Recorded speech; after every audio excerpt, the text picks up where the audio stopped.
నమస్తే అండి, welcome to కల్పన వంటశాల. ఈరోజు మనము కల్పన వంటశాలలో ఎంతో రుచికరమైన పప్పుల పొడిని తయారు చేసుకొని హ్యాపీగా ఎంజాయ్ చేద్దామండి. ఈ పప్పుల పొడికి ఏమేమి కావాలో ఎలా తయారు చేయాలో ఒకసారి చూసేద్దామండి. ఈ పప్పుల పొడి మనకు వేడి అన్నంలో కొద్దిగా నెయ్యి వేసుకొని తింటే సూపర్గా ఉంటుందండి. అన్నం ఒక్కటే కాదండి, టిఫిన్స్లోకి దేంట్లోకైనా కూడా ఈ పప్పుల పొడి చాలా బాగుంటుందండి. మనం చేసుకున్న ఫ్రై ఐటమ్స్లో కూడా దీన్ని ఇన్స్టెంట్గా మనం కొద్దిగా వాడుకోవచ్చండి. రుచి మరింత పెరుగుతాయండి మనం చేసే ఫ్రైస్.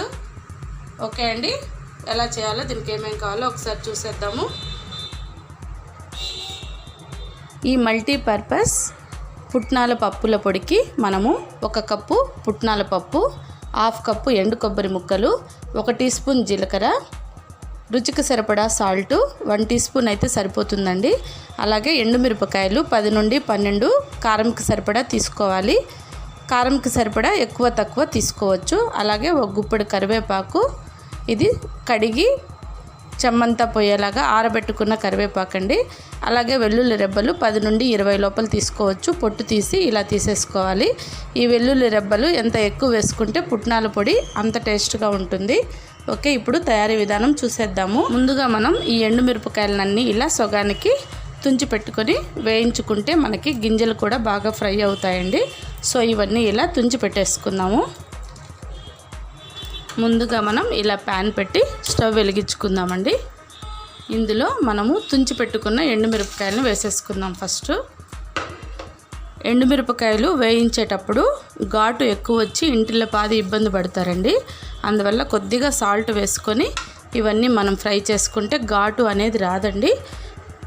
ఈ టిప్ ఒకసారి మీరు పాటించి చూడండి, చాలా బాగా పనిచేస్తుంది. ఇప్పుడు ఈ ఎండుమిరపకాయలని బాగా వేయించుకుందాము. ఈ ఎండుమిరపకాయలు కొద్దిగా కలర్ మారిన తర్వాత మనం తీసుకున్న కరివేపాకు కూడా వేసేద్దామండి.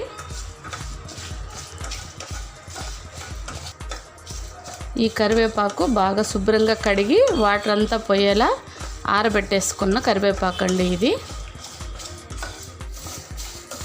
ఈ కరివేపాకులో ఉన్న తడి అంతా పోయే వరకు కరకరలాడే విధంగా మనము కరివేపాకుని ఫ్రై చేసుకోవాలండి. కరకరలాడుతూ కరివేపాకు సౌండ్ వస్తూ మంచిగా వేగిపోయిందండి. ఇలా ఒక కరివేపాకుని తీసుకొని ఇలా నలిపితే పొడి పొడిగా అయిపోతుంది. ఈ టైంలో మనము ఎండు కొబ్బరి ముక్కలు కూడా వేసేసుకుందాము. అయితే కొబ్బరి ముక్కలు ఎక్కువ ఫ్రై అవనవసరం లేదండి. మనము ఈ టైంలో తీసుకున్న జీలకర్ర కూడా వేసేసుకుందామండి.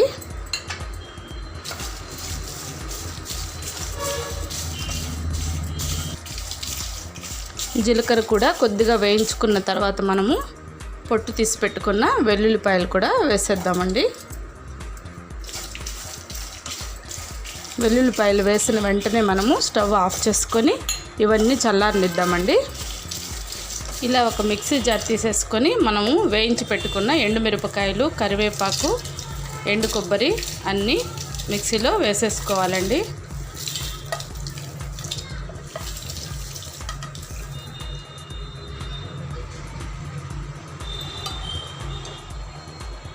ఇలా మిక్సీ వేసేసుకున్న తర్వాత మనము పుట్నాల పప్పును కూడా ఇందులో కలిపేసుకుందాము. తర్వాత రుచికి సరిపడా సాల్ట్ కూడా వేసేసుకుందాము. ఎండుమిరపకాయలు వేయించేటప్పుడు కొద్దిగా సాల్ట్ వేసుకున్నామండి. అందుకని ఇప్పుడు చూసి ఎంత అవసరమో అంత సాల్ట్ వేసుకోండి. ఓకే, ఇదంతా కూడా మనం ఒకసారి మిక్సీ వేసేసుకుందాము. అంతే అండి, మొత్తం ఇలా పొడి పొడిగా మనము మిక్సీ వేసేసుకున్నాము. మనకి పప్పుల పొడి తయారైపోయింది. ఇదంతా మనము ఒక టైట్గా ఉన్న డబ్బాలో పోసి పెట్టేసుకుందాము.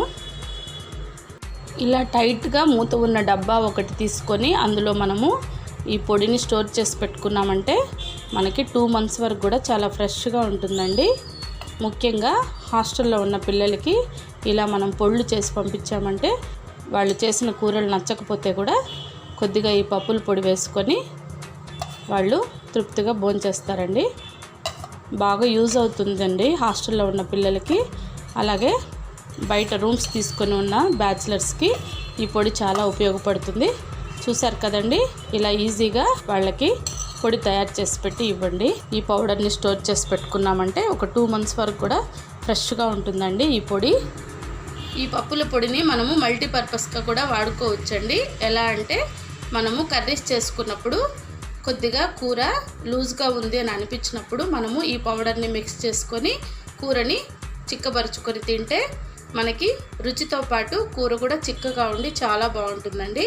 అలాగే ఫ్రై ఐటమ్స్ కూడా దొండకాయ కానీ గోరుచిక్కుడు అరటికాయ ఇలా ఏ ఫ్రై చేసుకున్నా కూడా ఈ పౌడర్ని చివరగా మనము కొద్దిగా మిక్స్ చేసుకొని ఫ్రై చేసుకున్నట్లయితే మనకి ఫ్రై ఎంతో రుచికరంగా ఉంటుందండి. ఓకే అండి, మా రెసిపీ మీకు నచ్చినట్లయితే లైక్ చేయండి, షేర్ చేయండి. కొత్తగా చూస్తున్న వాళ్ళైతే తప్పకుండా సబ్స్క్రైబ్ చేసుకోండి. అలాగే పక్కనే ఉన్న బెల్ ఐకాన్ని నొక్కడం మాత్రం మర్చిపోకండి. నా వంటలు నేను ఏం చేసినా మీకు నోటిఫికేషన్ రూపంలో వస్తాయి. సో మీరు బెల్ నొక్కడం మాత్రం మర్చిపోకండి. మరో రెసిపీతో మళ్ళీ కలుద్దామండి. బాయ్ అండి.